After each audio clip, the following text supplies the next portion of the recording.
Bonjour, je reviens à nouveau vers vous aujourd'hui concernant le sujet de harcèlement au travail. On parle souvent de harcèlement sexuel.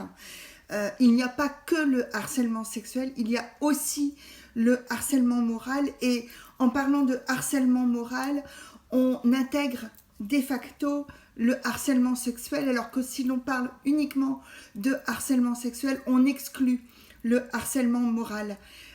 Donc je vais parler du harcèlement moral au travail. Je reviens sur l'émission d'Infrarouge de mercredi 11 octobre où une psychanalyste nous expliquait, mais on le sait, mais on le répète à nouveau, que le harceleur utilise un abus de pouvoir et que souvent le harceleur harcèle plusieurs personnes en même temps au travail.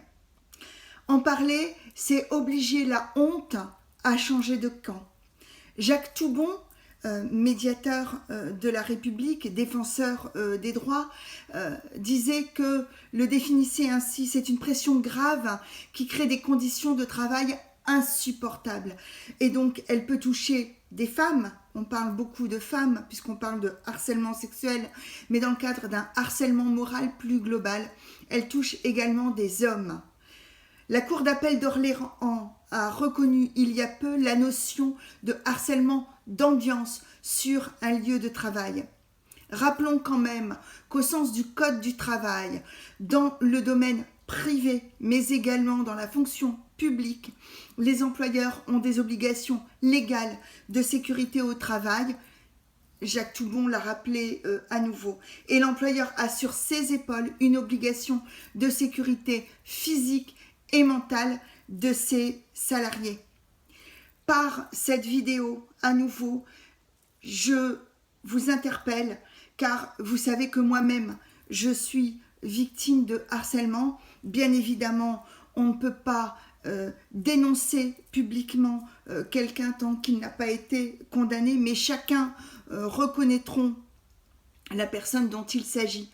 Et j'invite vraiment les personnes, les hommes, les femmes qui sont en souffrance de me contacter en message privé sur les réseaux sociaux, de manière à qu'on puisse en parler. Déjà en parler ensemble, c'est déjà un premier pas.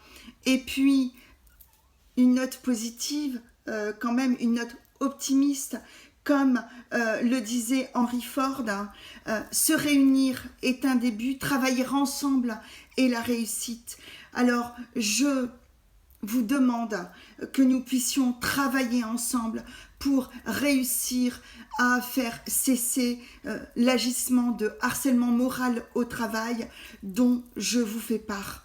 Je compte sur vous et bien évidemment, je comprends tout à fait que cela puisse être très difficile car nous sommes constamment en souffrance. À bientôt.